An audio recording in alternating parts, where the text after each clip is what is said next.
Beletrina v živo. Živijo Petra. Danes se pogovarjava o knjigi Dušana Moravca, Utrinki spomina.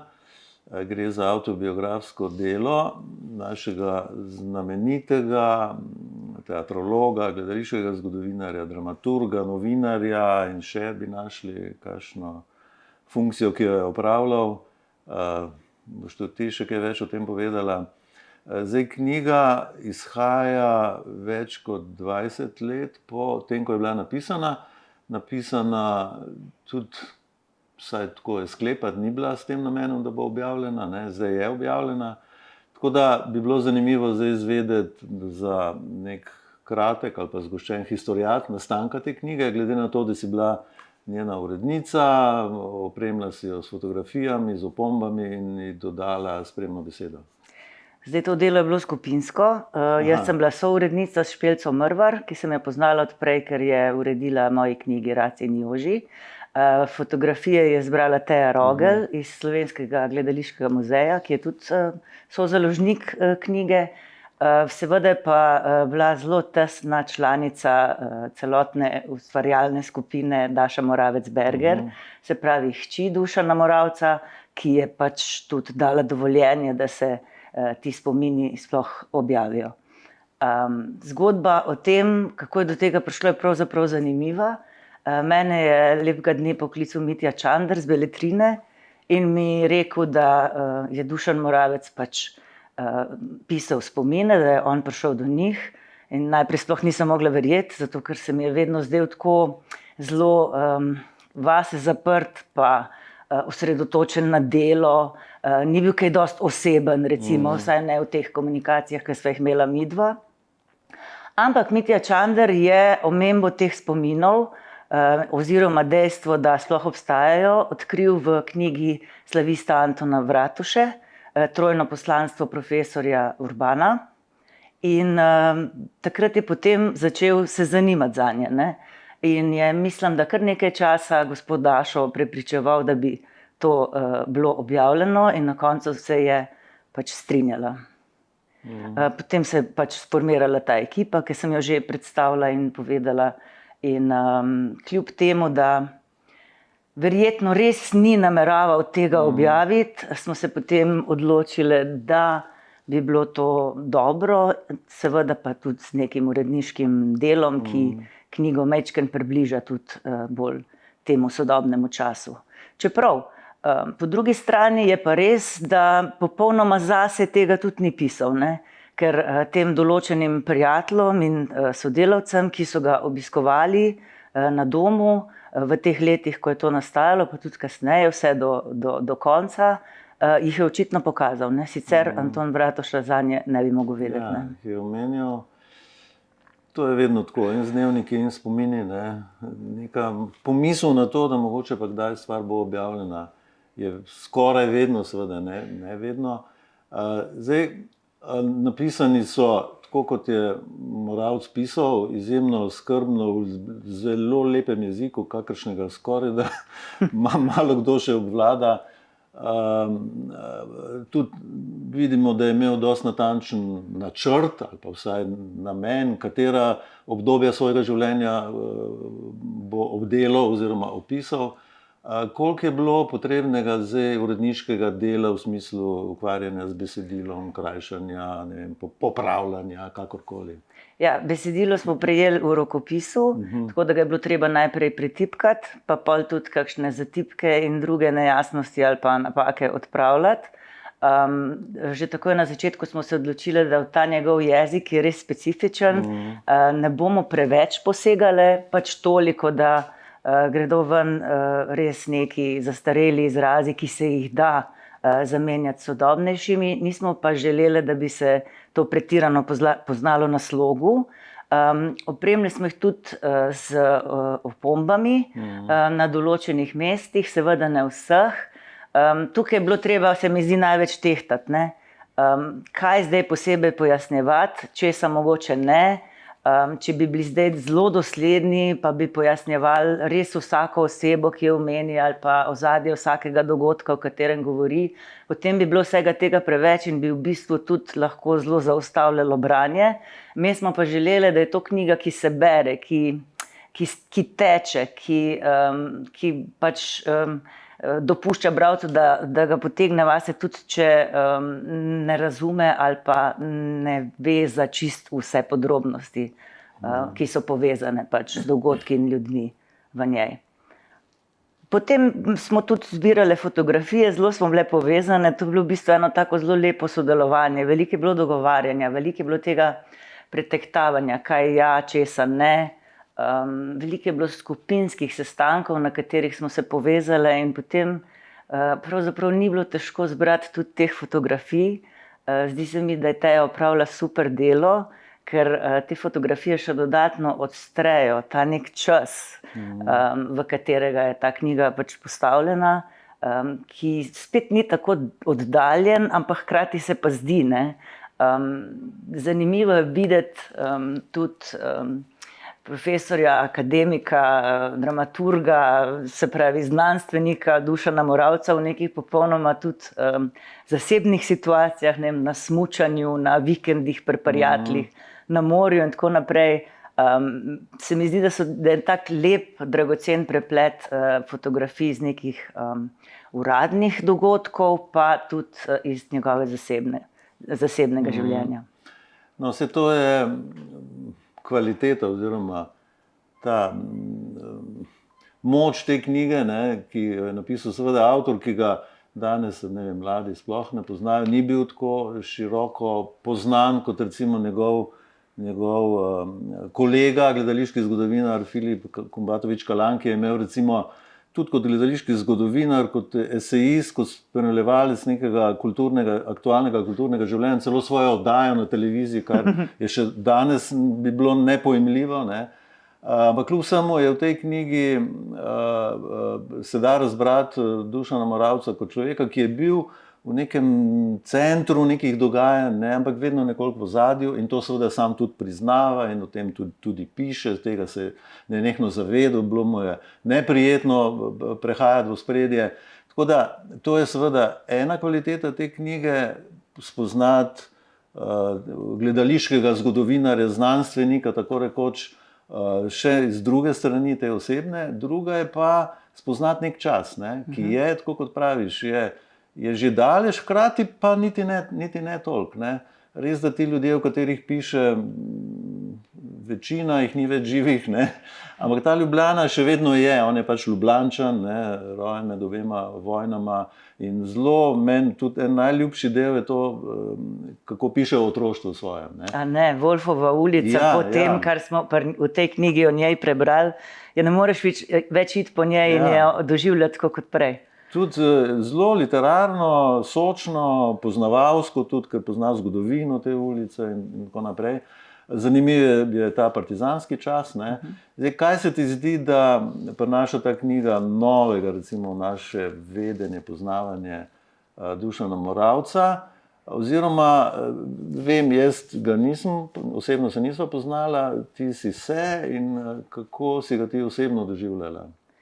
Ja, jaz sem do njega vedno občutila eno tako strahospoštovanje, predvsem najbrž zato, ker sem ga spoznala leta 2007, ko sem se zaposlila v Mestnem gledališču ljubljanskem in takoj naslednje leto je bilo treba obeležiti 50. obletnico obstoja in delovanja knjižnice MGL, se pravi hišne teatrološke zbirke, katere urednica sem jaz takrat postala, ne. In ko sem se jaz odpravila v skladišče teh naših knjig, ki je bilo takrat še v fojeju gledališča v tej znameniti sobi Lojzeta Filipiča, sem nekaj časa sam stala in gledala vse tiste police, na katerih je bilo, mislim, da 146 naslovov že takrat in sem se spraševala, mislim, kako to zdaj počastiti, kako to nadaljevati, kaj pravzaprav z vsem tem narediti, ne. In potem sem začela te knjige prebirati, listati, jih malo proučevati in dobila iz njih tudi veliko idej za neko svoje nadaljnje uredniško delo. Predvsem sem pa Dušana Moravca spoznala. Ne. Takrat ni se udeležil ta glavne proslave na velikem modrem mestnega gledališča, je pa prišel v prostore Društva slovenskih pisateljev, ker smo imeli eno tako okroglo mizo, ki se je poleg mene in njega udeležila tudi Alja Predan, ki je vodila in urejala zbirko pred menoj.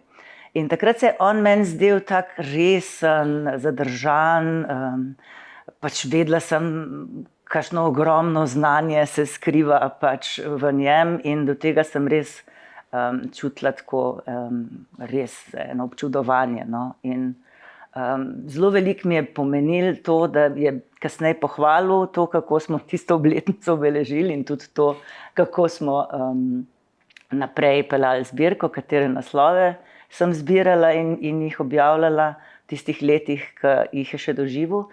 In tudi smo imeli en tak dogovor, da sem mu vsakič poslala vsako novo knjigo in vanjo tudi mu zataknila kakšno sporočilce in pa je ponavadi napisal nazaj, tako da smo si več dopisovala, kot pa se srečevala.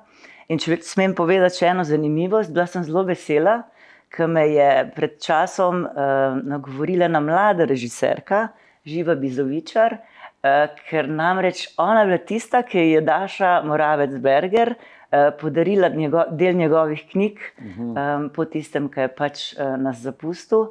In baje, da so bila v njih na različnih mestih še zataknjena tista moja sporočilca, kot da si je očitno označeval, dokot je kakšno knjigo prebral. No. Srečala sva se potem tudi ob izidu monografije o njemu v Slovenskem gledališkem muzeju leta 2012. To je pa to, nisva se prav pogosto videvala, več sva si dopisovala. No. Ampak vsekakor sem tej knjigi zelo hvaležna, ker se mi zdi, da mi ga je odstrla tudi v neki taki luči, ki bi jo mogoče bolj poznala, če bi v mestnem gledališču delala že prej, ker recimo vem, kako se ga spominjata moji kolegici Alenka Klabos Vesel pa Ira Ratej, ki sta bili z njim več v stiku in sta tudi sodelovali ob objavah teh raznih zgodovinskih monografij o mestnem gledališču in pri vseh je pač res zelo lepo zapisan bil vedno. No, in to je vrednost te knjige, da nam ga odstre, ne, kot človeka, čeprav ne gre do konca tako, kot bi, ne, kot grejo, ne vem, nekateri literati, recimo, ne. Še vedno ohranja, se pravi, določene stvari so seveda zelo osebne, nismo ga poznali kot takega. V določenih stvareh se pa, ne bom rekel zateče, ampak ohrani neko svojo držo, ki je znanstveniška drža, ki je drža človeka, ki mu gre za to, da poskuša spoznati in prikazati nekaj objektivno, ne, neko resnico, recimo. Tako da, ampak tudi v tem je knjiga, kako bi rekel, dragocena, recimo po opisovanju gostovanj Mestnega gledališča ljubljanskega, srečevanj z določenimi ljudmi in tako naprej, ki so seveda tudi osebna, hkrati pa tudi nam izriše nek portrete teh ljudi. Ne. Tako da v obeh teh segmentih je knjiga zanimiva, izjemno lepo se bere. Ne. Spomnil me je ravno v teh portretih, ne, ki so včasih samo skice, so samo bežni, ne, na Vidmarjevo knjigo Obrazi, ne, kjer je on, ampak seveda veliko bolj ambiciozno portretiral svoje sodobnike, ampak tu najdemo nekaj zelo zanimivih, duhovitih, pomenljivih drobcev, ki nam te ljudi pričarajo oziroma nam jih povrnejo v spomin. Ne. Še en tak, ki niti ni drobec, ker se je temu kar posvetil, je v bistvu prvič je razkril svoj odnos z Filipom Kumbatovičem Kalanom, ki sem ga prej omenil. Ne. To je bila, kako se reče temu, urbana legenda, ne, nek spor med dvema največjima gledališkima zgodovinarja, zagotovo za nazaj in še za nekaj časa, ne, pri nas. In nikoli meni ni bilo to jasno, kaj je zadaj. In tu je pa dost odkrit, poskuša biti zelo objektiven, ne, ampak odkrit, kako pokaže, prikaže ta odnos. Ja, se strinjam. To je meni tudi bilo zelo dragoceno. Ne. Te opisi ljudi in omembe pač odnosov, ki jih je imel z njimi. Zdaj v spremni besedi sem uporabila to metaforo v zaodrju življenja. Ne. Ker res se včasih ustvari tako vtis, da nam te velikane slovenske literature in gledališča predstavlja na en tak način, kot recimo se počutimo mi, ki sedimo v gledališču, kadar teče predstava v zaodrju, ne. Vidiš glavne igralce, ampak ne na odru pod reflektorji, ampak v tistih kratkih trenutkih, ko pretečejo za oder, ne vem, si popravijo šminko, zamenjajo lasuljo, mogoče samo predahnejo ali pa počakajo na svoj naslednji nastop, ne. Meni je bila ta plat ves čas zelo ljuba. Vem, da ko sem začela prebirati, sem vse ljudi, ki jih nisem poznala oziroma nisem vedela, kako so izgledali, sem jih šla googlat, da sem imela o njih še bolj neko jasno predstavo. Ampak dejansko so tako sugestivno opisani, da sem se morala strinjati s gospod Dašo Moravec-Berger, da ni potrebno razlagati ob vsakem imenu, za koga gre, ker ti v bistvu tisti opis človeka mogoče še celo več da. In je mogoče pomembneje, da se misel takoj nadaljuje, kot pa to, da ti branje prekine ena opomba, kjer bi izvedel nekaj, kar mogoče tudi ni tako zelo bistveno, no.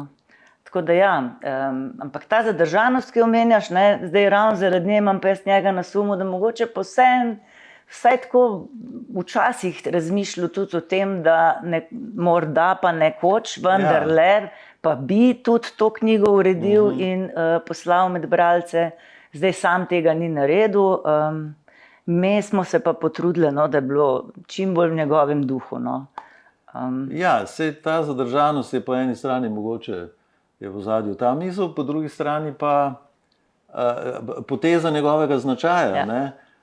On je napisal, Kumbatovič Kumba, ne, o Kumbi najtežje pišem. Je to napisal, ampak potem je pisal in v bistvu zelo, niti slučajno, škandalozno, opravljivo, žaljivo ali kakorkoli, ampak je poskušal na nek način priti do dna stvari, ne. In takih prizorov ali pa delo je v knjigi še kar nekaj, ne.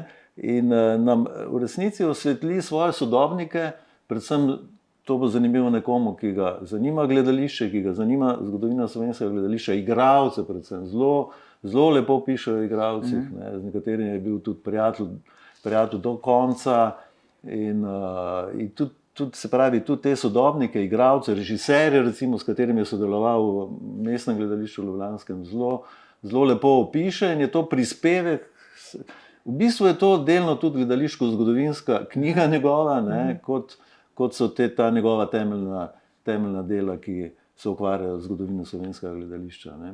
Meni se zdi, da se tej knjigi pozna, da je dejansko tudi bil vključen v gledališko prakso, ne. Se pravi, da gledališča ni poznal samo iz dvorane in pisal o njem kot, ne vem, nek zgodovinar in teoretik gledališča, ampak je imel to izkušnjo sodelovanja z igralci in vsemi drugimi sodelavci pri predstavi. Njega so imeli strašno radi v mestnem gledališču Ljubljanskem.